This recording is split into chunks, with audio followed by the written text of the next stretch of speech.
County? Give it a let's go. Yes. We are not in church. We can get excited about things that mean a lot to us, and that's what we're going to do this evening. Thank you so much for being here. I think I have the wrong idea. I'm listening to how much money you're raising, and I'm saying, I've been tagged as the number one target of the Democrats in the upcoming election. I think you all ought to pull out your phones, www.barbieherhart.com, and let's start the bidding. We can go to $1,000, yes. Oh, I appreciate that. Oh, I am here because I've had the unique opportunity, which I'll get to in just a moment, to speak at quite a few events with Riley. But I thought I'd just give you a little bit of background on what got us to this point. However, I got to say something first, given that I am a graduate of North Idaho Community College. As I say, where I played basketball, go Cardinals. Now, some of you were in Idaho Falls recently. We had Sarah Palin there. And so I got there a little bit late, and I went to the back where she was waiting to go on stage because I had to go talk to her. And I said, Sarah, hey, I wanted to come and kind of reintroduce myself. And she goes, oh, okay. She's just a little thing. And I said, we went to school together. And she goes, oh, you went to the University of Idaho? No. North Idaho Community College. She goes, oh, because she went there 1 year. And I said, remember how you tried out for the basketball team?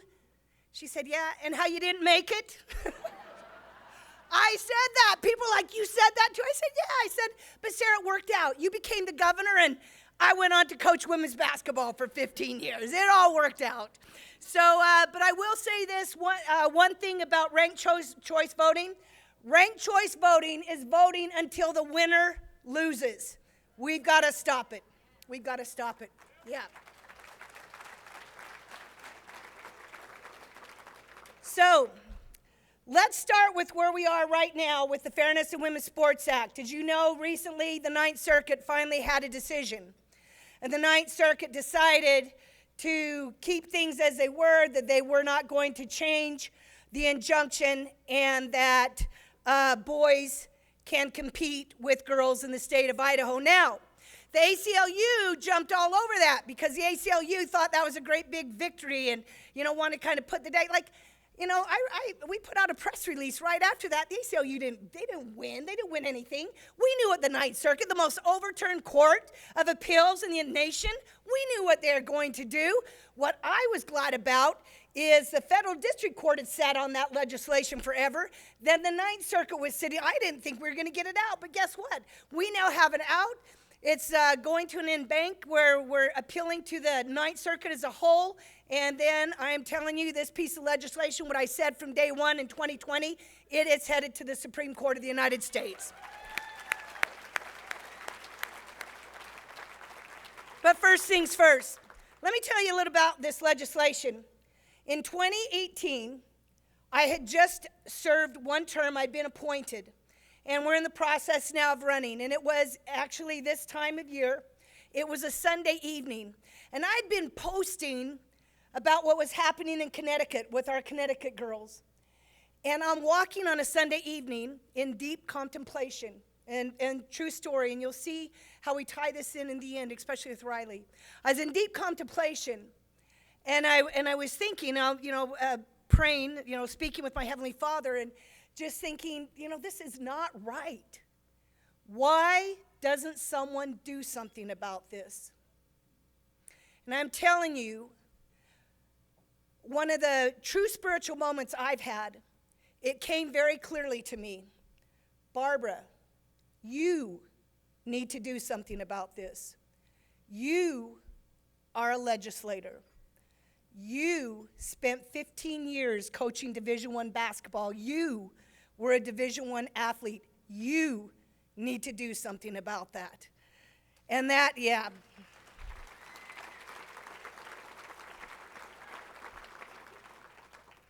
And that was in 2018. Keep in mind, this legislation didn't come forward until 2020 because it was not easy.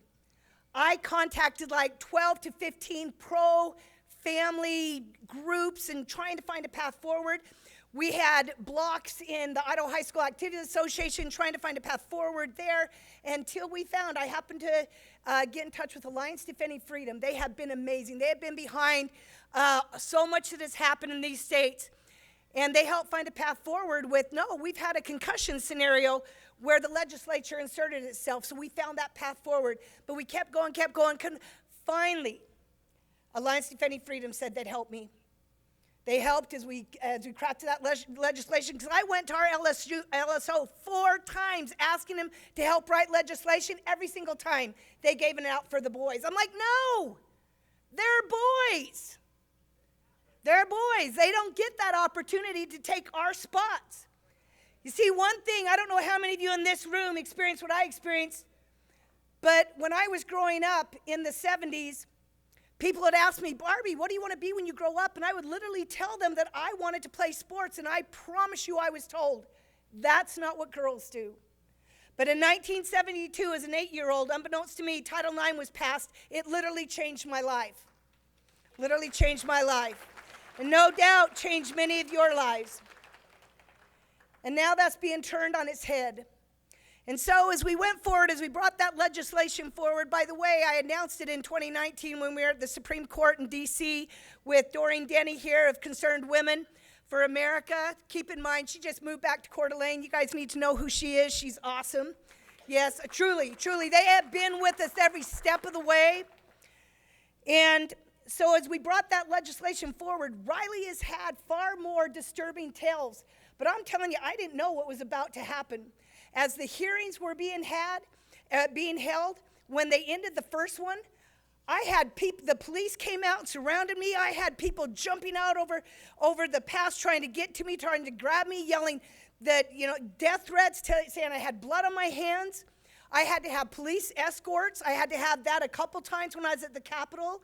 I was called off the House floor one time by the Idaho State Police. They called me off to inform me that their intel had just come that I was being followed. And I'm like, followed? You mean like home? Yeah. Then we start finding things that start being posted. I would be working out at the YMCA. One time I'm working out, I'm watching a basketball game, and they had people there, they're taking pictures behind me. Oh, look, she's out, she's watching basketball. What do you think I'm gonna do? I'm watching basketball, I'm working out. I mean, that's disturbing. That's a little bit scary. And so, but we kept pushing forward with that legislation. Then Nike sends Chris Mosier, who is a girl that became a guy, to have a big rally at the Capitol, which they did. The Capitol was even shut down in the evening. But earlier that day, when I'm sitting in the House Education Committee, I see the ACLU walking. I'm like, why are they walking in? There is nothing controversial on the docket today. And then I see this guy walk in, and I remember looking. I truly was not putting 2 and 2 together at that point. And I remember thinking, I wonder if that's a biological girl. Anyway, as the meeting ended, beeline right up to me. And the ACLU gal says, Representative Erhardt, can we talk to you? And I'm like, well, and this is a true story. I'm like, actually, the New York Times is about to call before we get on. Well, this won't take long. I want you to meet Chris Mosier. Well, there's Chris Mosier with USA, whatever, biathlete, the only gal to a guy that actually is more of just a pretend because Chris doesn't win anything. So, that's true. But Chris wears that uniform, so I'm like, okay, I guess we can go to my office. So we're walking down the hall, and I am not happy about this, and I'm thinking to my mind, I'm just about to turn and tell Chris this. Now, keep in mind, all 4 universities where I coached, we are all sponsored by Nike, all 4 times. And it turns out Chris Mosier, as a girl, not only played basketball, but had the opportunity to play collegiately. So I'm about to turn to Chris and say, Chris, we have a lot of things in common. We both played basketball, both sponsored by Nike, and we're both biological women. And just before I could say that, the secretary literally was at the top of the stairs and said, Representative Erhardt, the New York Times is on the phone. I'm like, so I left. I didn't get that mean. Anyway, it's been quite a journey. And so we started out in 2020 with just one state, Idaho. And I'm telling you, as that went to the governor's desk and we adjourned, that gave him 10 days. The entire nation descended on Idaho. all the major corporations, all the woke people. Money was being raised nationally to get Governor Little to not sign that legislation. Threats were being issued, and basically moral bankrupt character people were out there saying what they're going to do to Idaho. And I'm telling you, people, we have to give credit where credit is due. Governor Little signed that legislation.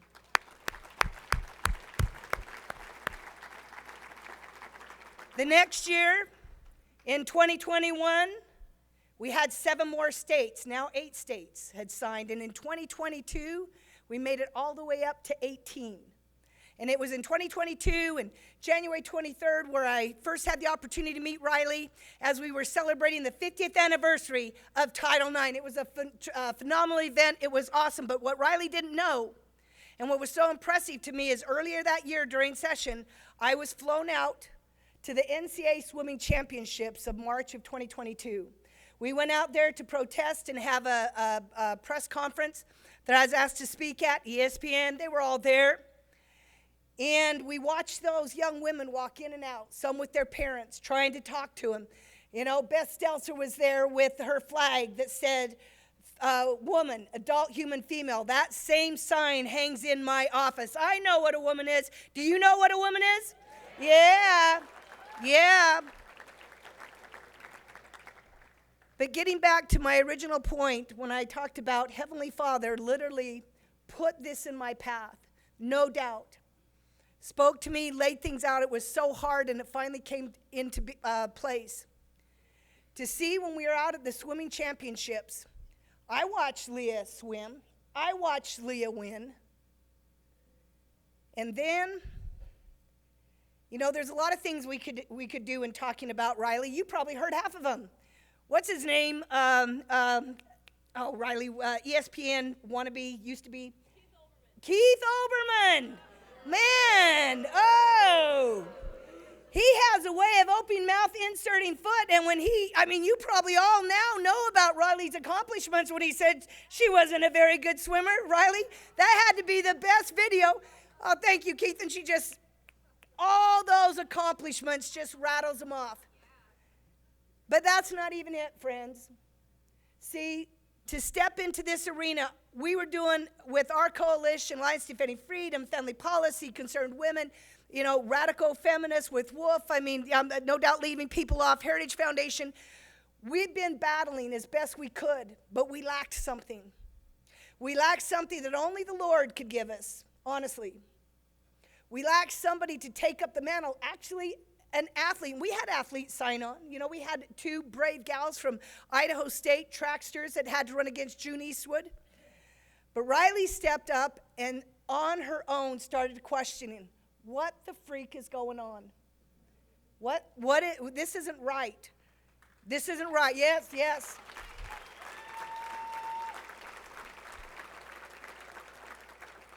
And I am telling you, it was at that moment that things began to change. I mean, I knew from the time we first brought the legislation that this transcended Republican, Democrat, unless it was legislation, you know, then it gets all screwy. Republican, Democrat, black, white, rich, poor, it doesn't matter, because the parents want their daughters to have opportunities. They don't want boys to take it away.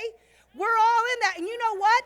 This polls at 70% or higher. This particular issue, I'll do this, give myself one pat on the back. This issue nationally, whether it's federally or state, polls at one of the top 2 or 3 issues that's of concern to parents. How's that for an issue to have Riley Gaines take up?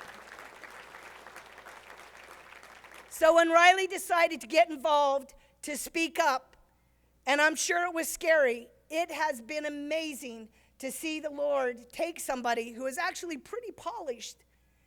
She changed her whole course of direction. She wasn't planning to do this. But when you do what the Lord asks, when you're willing to step through, and when you're willing to put yourself on the line, Heavenly Father can do amazing things.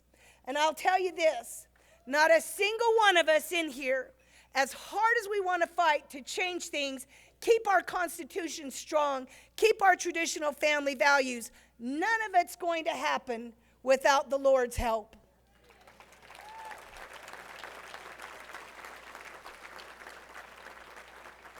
So the opportunities that I've had to testify at the states, Riley and I, the last we worked together was in North Carolina, not just in testifying, but on the Zoom meetings with Senate leadership to try to get them to take up the House version. I got to tell you this, and then before I end, we were in there in person with one of the senators who was trying to do a different piece of legislation. Riley was so nice. She's trying to say, well, that doesn't really make sense, or did you think about this? I just looked at her, I'm like, that's dumb.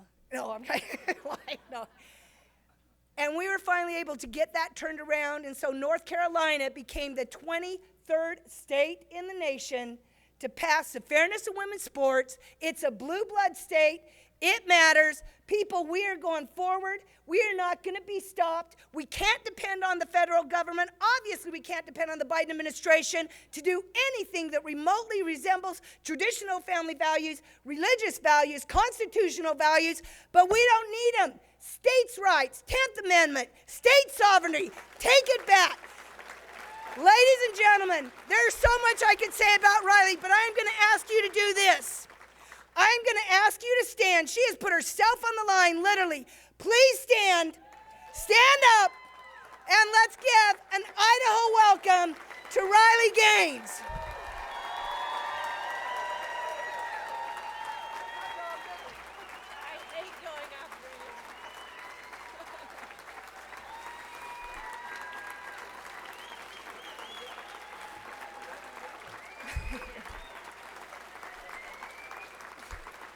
I hate going after Barbara. I hate it. I've had to do it too many times, and it's terrible.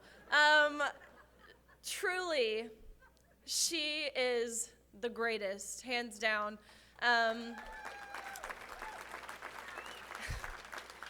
In this battle, we call her our team captain. She is our coach. We all look to her. Being a trailblazer, being on the front lines of this, being really one of the first to firsthand see the vitriol and the violence and the hatred and the anger that spews from our opposition. And again, they do it in the name of love and inclusion and tolerance and acceptance and welcoming and all of those different things. But Barbara and I both know that could not be further from the truth. And I want to add, I'm kind of mad that I'm not on the a-hole list. How do I get on that? Who do I have to talk to? Maybe this year. One more thing about Barbara. When we travel state to state doing all of these crazy things, we'll land, my flight will get in at like 10 p.m. She'll already be there, and she'll text me, Riley, this town we're in has bird scooters. Come on, we need to go out in the town. Like, I don't care what time it is. She is always awake.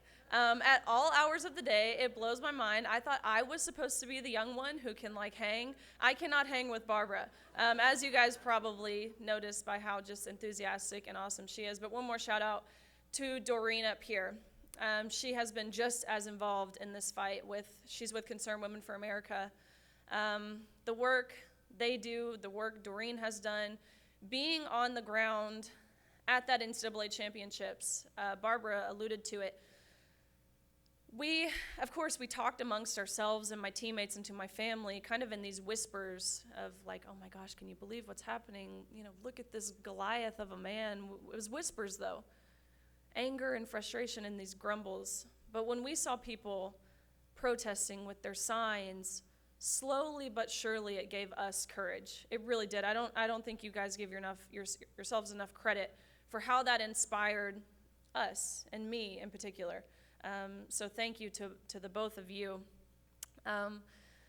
Yes, they deserve a clap. Also, I feel obliged to say this as a Kentucky Wildcat. Looking out and seeing so much red is painful. We were, yeah, go Big Blue. We were ingrained to hate the Cardinals. We hated Louisville, and so wearing red, it's funny, my husband and I, my amazing husband, Louis over here, yes, he's my rock, but we flew in separately to get here, and so I had forgotten a red dress, right? So I text him, Louis, please don't, before you come, please don't forget to pack one of my red dresses. Okay, honey, I'll do it, of course. So we get here, and I'm getting ready for the event, and I'm like, oh, could you hand me my red dress out of your suitcase? He's like, what red dress? I was supposed to bring you one of those? Yes, you were. But lucky for me, this wonderful town has a bunch of cute little boutiques, so I found something. But had to say that too. And one more thing before I actually get started. The young athletes back here, that was so revitalizing for me to be able to meet you guys. Truly, I think that, of course, they brought me here to inspire you, but it is that inspires me. And so one more applause for them.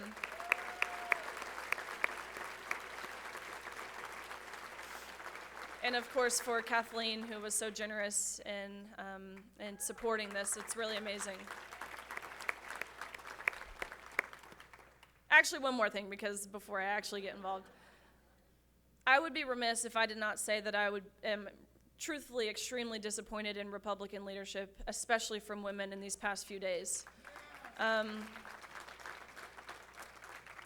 Of course, Twitter, or I guess X now, has become this platform where, weirdly enough, we get our news. And I'm seeing a lot of conservatives try and defend what has happened and affairs and the different things.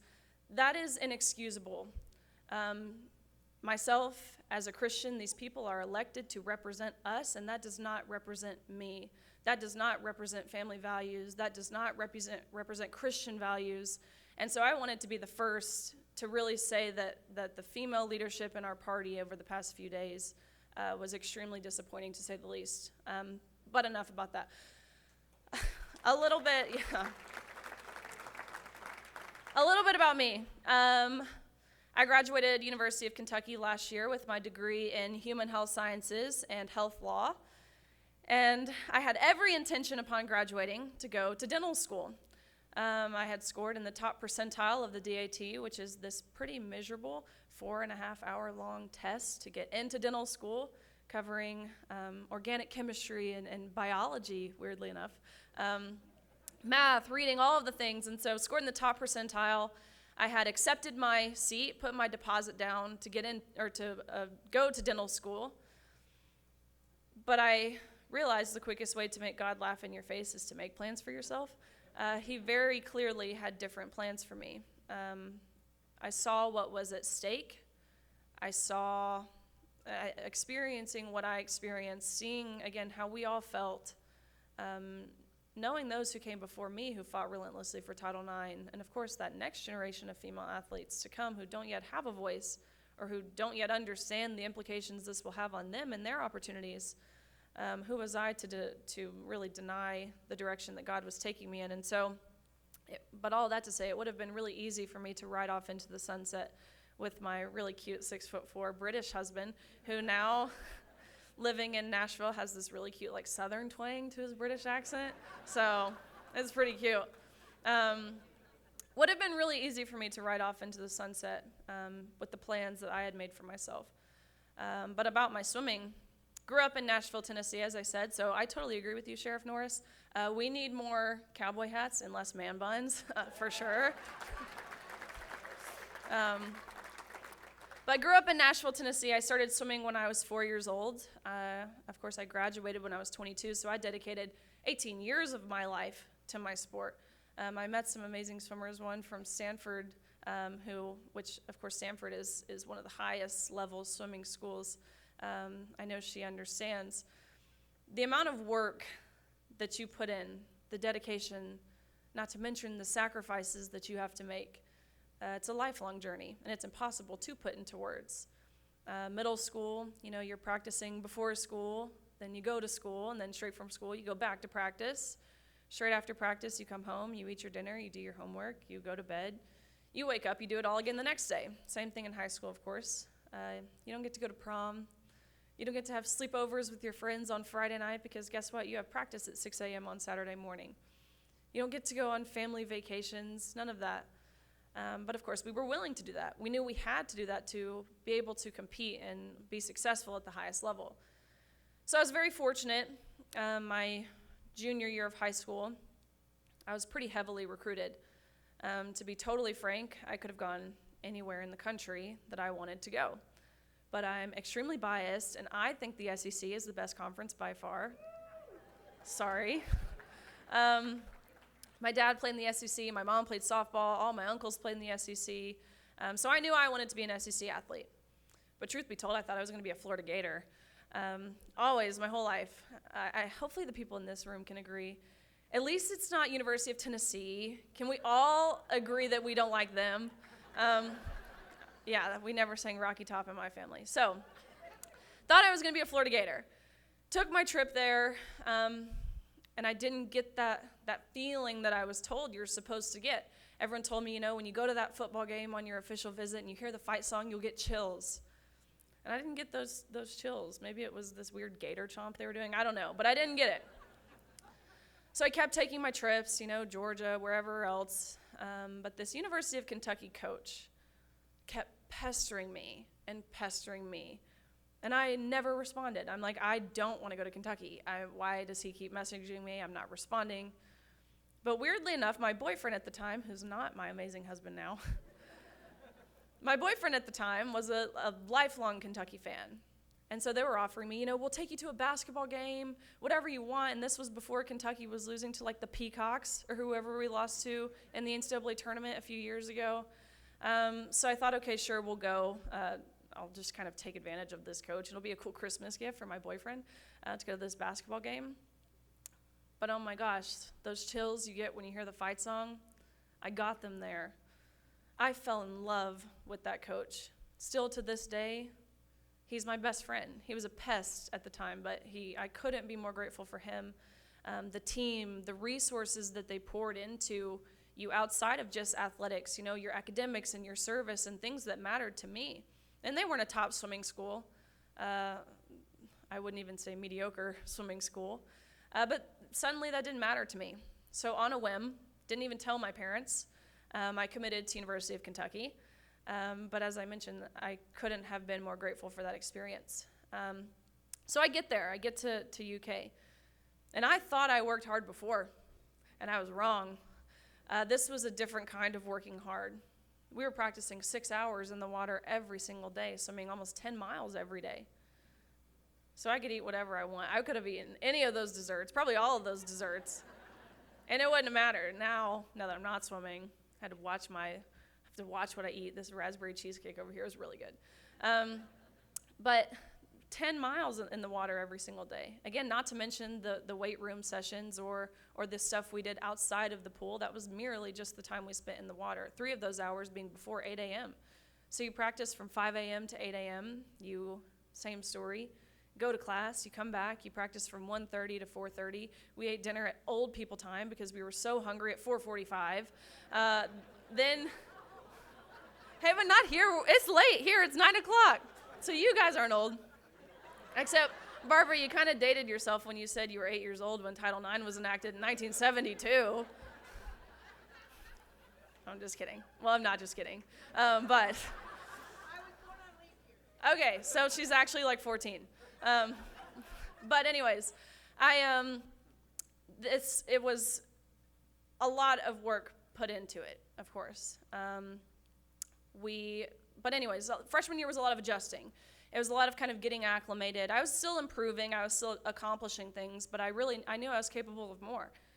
And so sophomore year rolls around, and I had finally developed this sense of consistency, which if any athlete asks me, how can you be successful? I will always say develop consistency, whether that's in your diet, your sleep schedule, whatever that might be. Being consistent is huge, and I think that transcends into personal life and relationships and your career as well. But anyways, finally developed this sense of consistency. I was having great practices every day, and I was having this breakout season. And so about 3 days before our national championships in March of 2020, and again, this is the meet you work all year for, really all your life for. We're gearing up, we're ready to go. I'll never forget, our coaches pulled us out of the water. They told us, if you live in the dorm rooms, pack up your stuff, you have to go home tonight. COVID had hit. there was a lot of uncertainty at this time, right? We didn't know exactly what was going on. So when they told us we got to go home, I was like, oh my gosh, yes. We never get to go home. This is so exciting. We were there all summer. You're there through Christmas, through Thanksgiving. We got 1 week off in August to go home each year. That was it. So mid-March, being told we got to go home, I was so excited. But that excitement lasted for maybe 24 hours before I realized what this really meant. Because going home, there were no pools open. There were no gyms open. There was nowhere to continue improving, continue training. And swimming is not one of those sports you get to take a day off. Unfortunately, we don't have gills, so it's not very natural for humans to be swimmers. So you set yourself really far back if you take even a few days out of the water. And so it was a stressful time period, but fortunate for me. There's lots of lakes in Tennessee. And so every day I put on a wetsuit and swam miles aimlessly in the lake. I had this route where I'd jump in the boat dock and swim by Johnny Cash's house, and then I'd come back and a couple-mile route. But again, I did this every day. And the amount of snakes I swam by, and dead catfish that would hit you in the face it was miserable. Not pleasant, to say the least. But again, I knew I had to do this if I wanted to continue that breakout season into my junior year. And I did. I did just that. I was continuing that breakout season. I won't even get into the theatrics of all the COVID stuff and being a college athlete during that time, because it was miserable.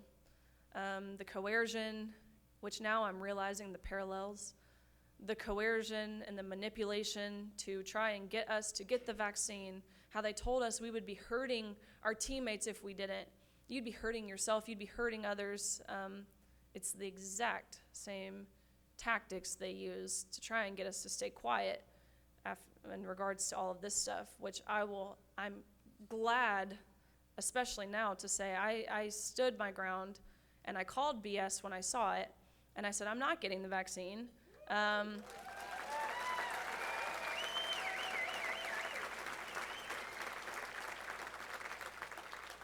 But I think that prepared me for this too. I learned how to say no, which the rest of my team didn't learn that. They told us we wouldn't be able to travel to our meets.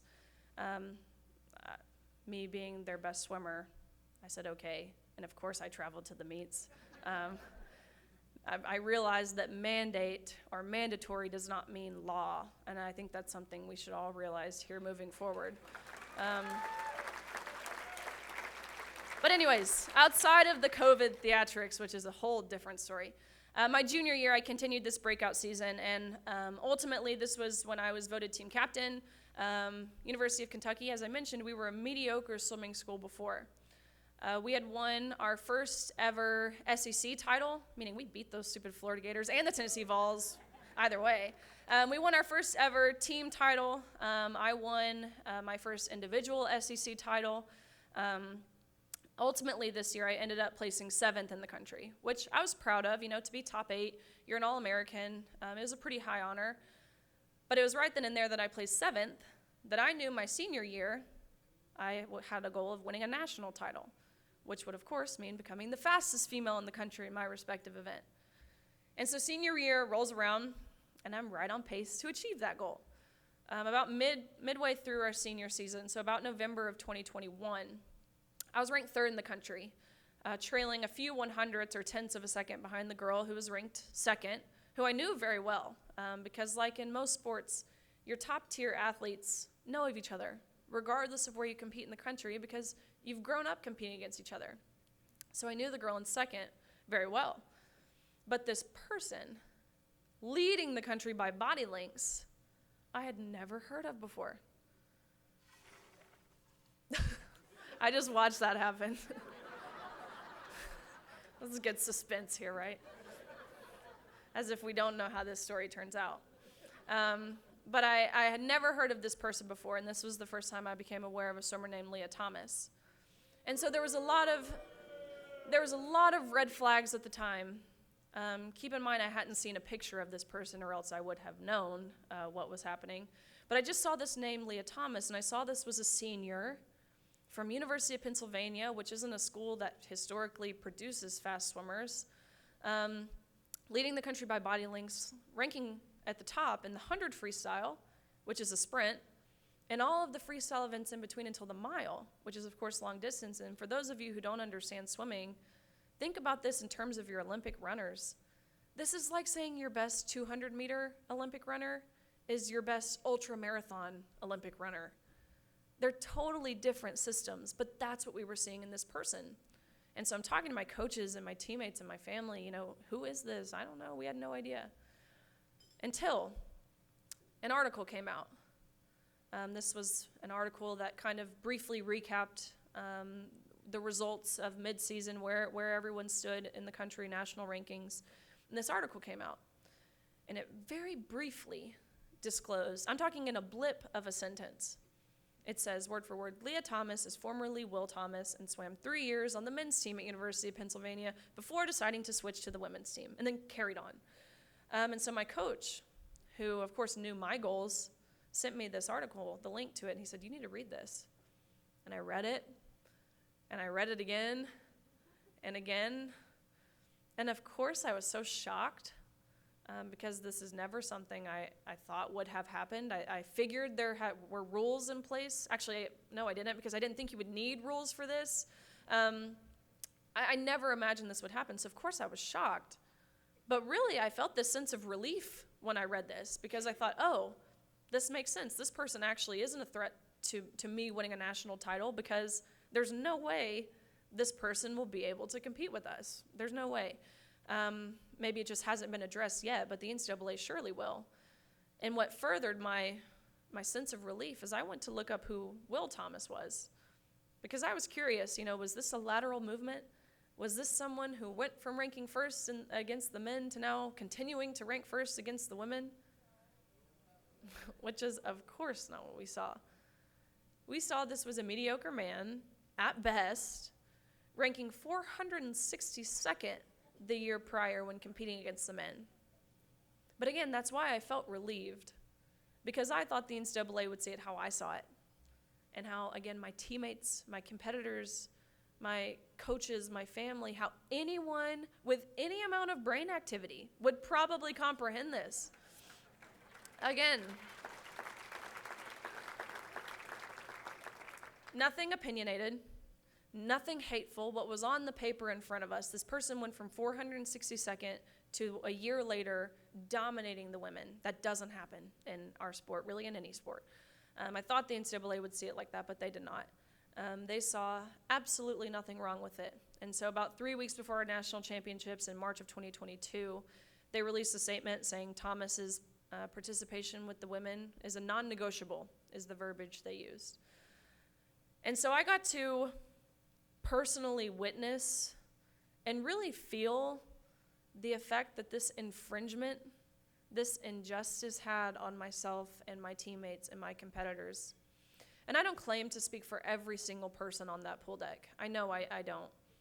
But I certainly claim to speak for the overwhelming majority of us, because I saw the tears from the girls who placed 9th and 17th and missed out on being named an All-American by 1 place. And I felt the extreme discomfort when you turn around in the locker room and there's a 6'4", 22-year-old male fully intact with an exposing male genitalia inches away from where you're simultaneously undressing. And I can wholeheartedly again attest to those whispers of anger and frustration from those girls who, just like myself, had worked our entire lives to get to that meet. It's the fastest meet in the world, the NCAA championships. It's faster competitively than the Olympics. It's the fastest meet in the world. And so I watched on the side of the pool deck that first day. This was the 500 freestyle, which is not an event that I do, way too long for me. I watched on the side of the pool. For those, again, who don't know how swimming works, there's prelims in the morning. You have to qualify top 16, top 8 to be in the championship final. Then you come back that evening and you swim finals, where you'll achieve your overall national ranking. And so I was watching prelims. Again, I wasn't swimming. So I'm standing on the side of the pool deck, and my team, University of Kentucky, we were sat next to Virginia Tech. And so there was about 8 or so heats of prelims, and one of the girls from one of the previous heats had swam. She was a 5th year. Because of COVID, we got an extra year of eligibility, and why anyone would take it, I don't know, but she did. From Hungary. She had stayed in the U.S. to compete another year. Really, I knew her, but I didn't know her that well. But again, I knew of her. And so she had just raced in one of the previous heats, and she gets out of the water. Of course, she's out of breath. Her heart rate's high. She's watching this last heat in the water. She knew she was going to be right on the cusp of making top 16. Of course, Thomas is swimming in this last heat. Thomas is dominating in this last heat. The heat concludes. She looks up at the record board, and she saw she placed 17th. And this is when my feelings shifted entirely, because up until this point, I was confused. Of course, I felt angry, but admittedly, and I hate to even admit it, there was almost this sense of intriguement, curiosity. What is this going to look like? We had a lot of questions. So admittedly, there was some intriguement. It was like a circus, that's why. But anyways, this Reka, she's standing next to me. And again, I knew her, I didn't know her that well, but I will never forget. She grabs my hand, and she looks at me with tears pouring down her face, and she says, I just got beat by someone who didn't even have to try. And I felt like I'd been punched in the stomach. And those feelings of intriguement, I felt ashamed for having those, because those feelings shifted to heartbreak. It shifted to, I felt gutted. I felt betrayed, really. And so we come back that evening, and to no one's surprise, Thomas wins a national title, becoming the first man to win a Division I NCAA women's title, trailblazer, beating out, again, Olympians, American record holders, the most impressive female swimmers this world has ever seen by body lengths, which is a very large margin in swimming, a sport that's measured down to the 100th of a second. Even the time Thomas went last year would have destroyed by body lengths everyone in the country, all the girls in the country this year. I shouldn't say everyone, because it certainly wouldn't have beat the men, but it would have beat every girl in the country this year by body lengths. That next day of competition, that was the 500 freestyle. The next day was the 200 freestyle, which is the event that Thomas and I raced in. We swam prelims that morning. We weren't in the same heat, but we both qualified top 8. So we come back that evening. We dive in the water. We race. We touch the wall. And almost impossibly enough, we had tied, meaning we went the exact same time down to the 100th of a second, which ties happen in swimming. But when you're racing for 1 minute and 40 seconds and not even 1/100th separated us, just as you said, Barbara, that is the Lord. That is the Lord working through this situation, showing he has his hand on it. And so we get out of the water. I'm looking at my teammates. Their jaws are on the floor because they know how I felt about it. If this could have happened to one person, of course it was going to happen to me. And so we get out of the water. We go behind the awards podium, where typically you're handed this like little $5 production trophy, and you're marched out, and you're named an All-American. And so we go back there, and the NCAA official looks at both Thomas and myself. Again, Thomas towering over me at 6'4", me at a mere 5'5", 5'6". And he says, "Great job, you two, but you tied. And we only have one trophy. So we're going to give this trophy to Leah. Sorry, Riley, but you have to go home empty-handed." And I was so taken aback. Of course, my heart rate was high. There was a lot of adrenaline pumping, so I probably said some things I shouldn't have said. But I looked at this official, and I asked the question that no one dared ask all season. And I said, why? Why are you adamant on giving this trophy to a man in the women's 200 freestyle?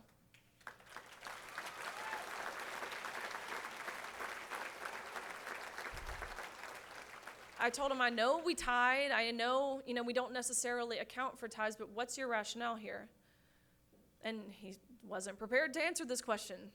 They didn't give him a script of what to say when someone asked the question of why. And so he stumbles on his words, and he's, well, we're just doing this in chronological order. So I said, okay, G comes before T. So what are you being chronological about? And I continued to press, and his face visibly saddened. He didn't even believe what he was about to tell me, and his eyes sunk in, and he said, "Riley, we've been advised when pictures are being taken that Leah has to have the trophy. You can pose with this one, But again, you have to give your trophy back. Leah takes the trophy home. You go home empty-handed. End of story. And that is what thrusted me over the edge. Because up until this point, I'd cowered. I'd waited for someone else to, because I thought someone else would. I thought surely there would be one of those coaches to stick up for us. Surely someone with political power, surely someone within the NCAA, some other swimmer, someone's dad would come down there and yank this man out of our locker rooms. So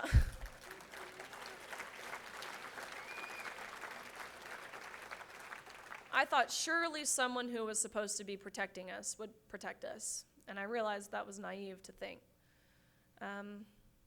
It wasn't until, though, of course, all season, I knew the unfair competition was wrong. I knew the locker room was wrong. We all did. But it wasn't until they reduced everything we'd worked our entire lives for down to a photo op to validate the feelings and the identity of a male at the expense of our own. That's when I was no longer willing to wait. And I actually remember I'm standing on this podium holding this trophy I know I have to give back, which let me reiterate, I could have cared less about the trophy. Being a 12-time All-American, I have a lot of those trophies at my house.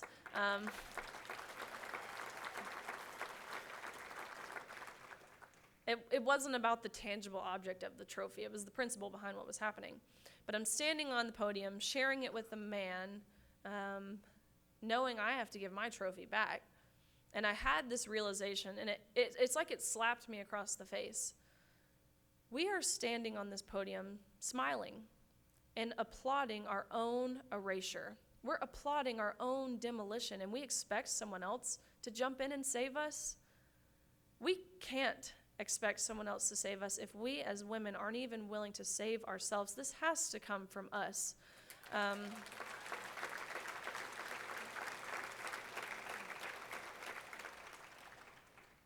One more thing about this meet. Well, I touched on the locker room.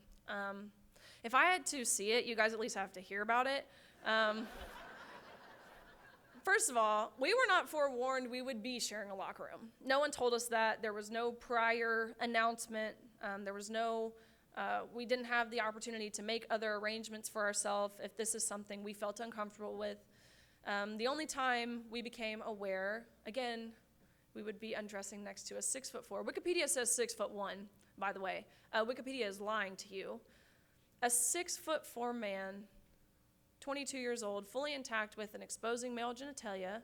The only time we became aware we would be undressing next to that was when we were undressing next to a 6'4", 22-year-old man intact with an exposing male genitalia. And I'll kind of set the scene. A swimming locker room is not a place of modesty. These suits that you put on, they're teeny tiny. It's a lot of poking and prodding and tucking. I probably shouldn't say tucking. I don't mean the Target kind of tucking. I mean the kind of tucking your skin rolls in that your like nail beds are bleeding by the end of it. It takes about 15 minutes to put these suits on, at least, and that's 15 minutes of which you're fully exposed. But growing up a swimmer, you almost become comfortable being vulnerable in this environment. I think we can all agree locker rooms aren't a comfortable place, even sharing it with your own sex, but you become comfortable being vulnerable. You have your friends helping you put your suit on. It's a very intimate space. But there's also a lot of buzzing and chatter and laughter. This is the one meet all year. You get to see your friends from all around the country. So lots of talking going on, very loud environment. And so I had my back turned. And again, lots of noise, and all of a sudden, this locker room gets dead silent. And I'm like, that's weird. And I turn around, and I have to look up because, again, towering over every other person in that locker room. And there was a male. Of course, it's awkward, it's embarrassing, it's uncomfortable, but the best word to describe it was traumatic. And not even necessarily traumatic because of what we were forced to see and how we were forced to be exploited. It was traumatic, for me at least, to know just how easy it was for those people who created these guidelines to totally dismiss our rights to privacy with not even a second thought. And so I immediately left the locker room, and I went up to one of the officials on the pool deck, and I'd stopped him, and I said, hey, what are the guidelines that allowed a man into our locker room? I said, I know the guidelines for the competition, which at the time was just a mere 12 months of HRT, which is hormone replacement therapy. And they didn't test levels.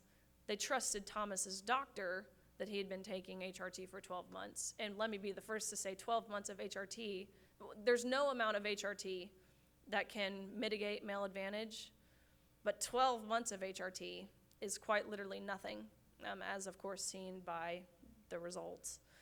But I said, what are the guidelines for the locker room? And this official so nonchalantly, word for word, oh, well, we actually got around this by making locker rooms unisex.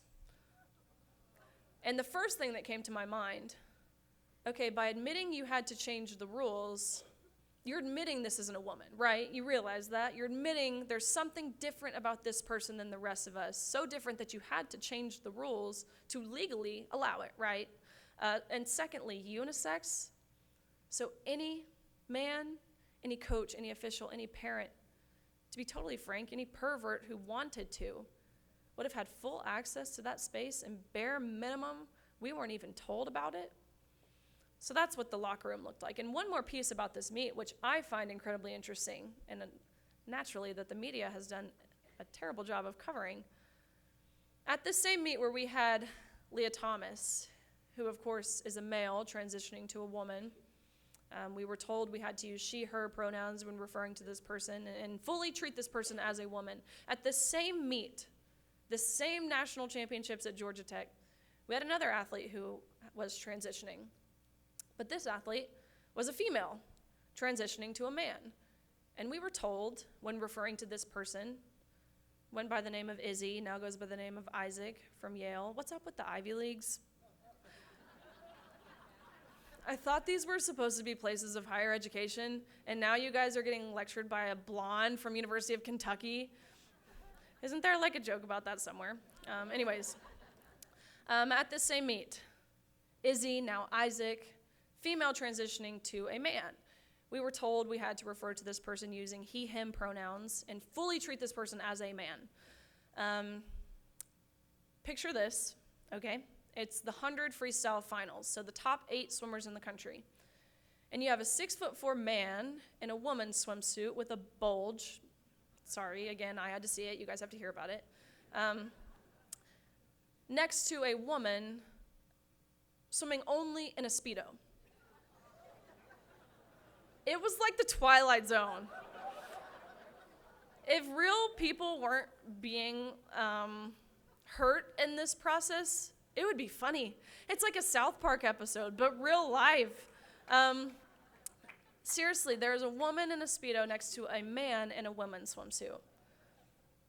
And Izzy, now Isaac, who we were told we had to use he, him pronouns when referring to this person, ended up, I think, finishing 5th, competing against the women, which of course is a really high honor to be top 5 in the country.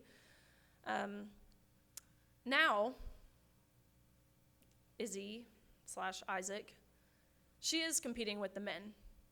Finishes dead last every single time.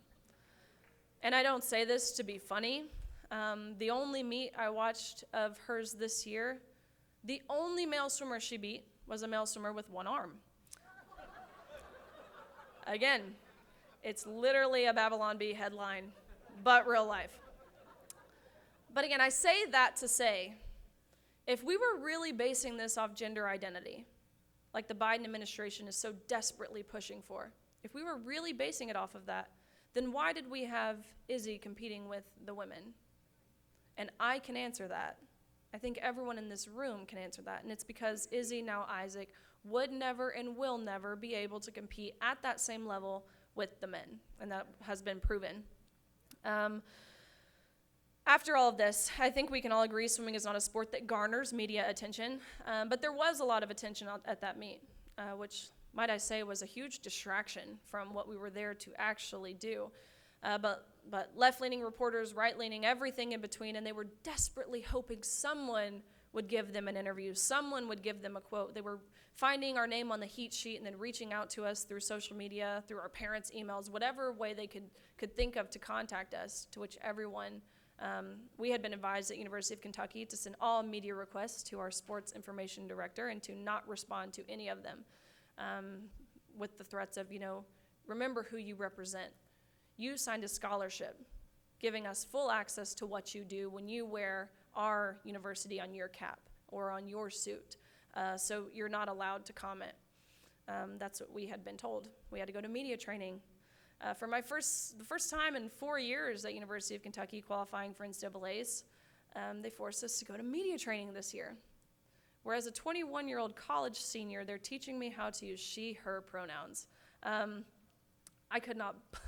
still can't believe that. That's something you don't even learn in school, pronouns, because it's so innate.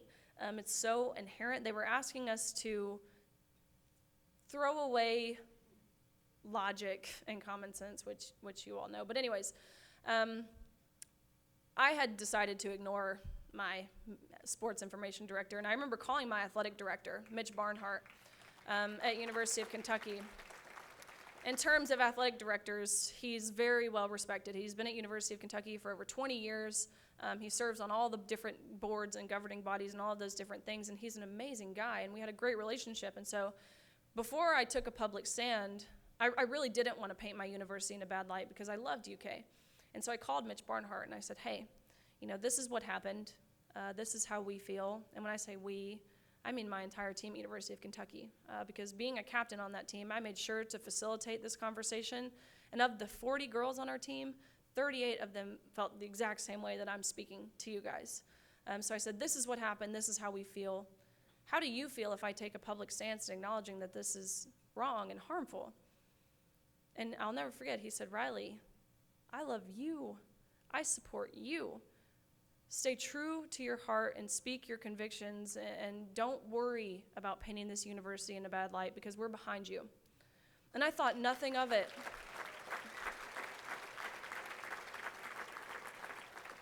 This is a plug to send your kids to the SEC. But I thought nothing of it at the time. I thought that's how any athletic director would respond to their student athlete. I was very wrong to assume that, and I'll get into that. But ended up picking one of the many reporters who were in my messages, providing her with a quote. I told her about the locker room. I told her about the trophy. I told her about the silencing and all the different pieces. And this story blew up, I think, for a couple reasons, one of which being sports is something that resonates with everyone. It's not boring like the environment or the economy. Everyone loves sports. And two, I think people saw the severity of what we were dealing with. I think when you hear the term trans woman, you think of someone who's fully committed to transitioning and who has gone through the different surgeries and has computable testosterone levels. We quite literally raced a man who had grown out his hair. So I think people were finally able to see that. And so this Daily Wire story pretty quickly turned into Fox and Dr. Phil and CPAC and being pulled on stage with President Trump and all kinds of things that by no means I felt prepared for. Even still, I certainly don't feel prepared for. And that was great. I felt like I was getting the story out, but truth be told, I pretty quickly began to feel like I was preaching to the choir. All of the old men who watch Fox already agree with me. My dad is one of those old men, so I'm allowed to say that. How could I reach the people who don't agree with me? And so that's when I took it upon myself to start reaching out, just in my own personal capacity, to CNN and MSNBC and a lot of the left-leaning outlets, a lot of the local ones as well. Louis was there for one of the conversations I had with a guy named Matt Jones from Kentucky Sports Radio, which is the biggest sports radio in Kentucky. He's a local guy, and I found it bizarre that this story had gotten national news, yet he wasn't covering it. And so I called him, I messaged him like, hey, why aren't you covering this? He said, I just don't really like to get political, yet he has a book called Ditch Mitch, talking about Mitch McConnell, so BS. But I called him, and I had asked him, and he told me, I really just don't agree with your stance. And it turned into this screaming fit that lasted probably an hour. And he asked me, okay, well, what do you think the solution is? And I told him, very, very forthright, I said, I'm 21 years old. I can't be expected to create a solution, but I do know the solution doesn't involve women compromising. And he said, that's your problem. You're not willing to compromise, therefore you're a hateful bigot, and I'm not willing to report on the story. Same thing CNN said. Same thing MSNBC, MSDNC said. they said, "We're not going to give you a platform to spread your hate," which was really hard to hear because these outlets were actively, other than Matt Jones, they were actively reporting on the story. I thought surely they would want to consider the perspective of the girls who were on that pool deck. No, they didn't want that perspective. That's not what gets clicks and likes. And that's the first time. Of course, I knew media bias existed, but this is the first time that I realized they don't want us unified. They want division. They create the divide. They purposefully create the divide. So I kind of continued on talking with Fox and different things. Of course, a lot of right-leaning outlets. But then I kind of began to feel like I was whining. I was sick of hearing myself. I couldn't imagine other people. They're probably so sick of hearing me. And so having parents who played sports, my dad was an NFL player. He had always told me growing up, put up or shut up. You can complain all you want, but unless you're willing to do something about it, then it's simply just complaining, and no one wants to be around a complainer. And so that's when I decided to start getting involved and doing everything I could to make impact. And that's, of course, when I met the likes of Barbara and Doreen and started traveling state to state, at first entirely out of my own pocket, to testify on behalf of these women's sports bills being put forward. And as Barbara mentioned, now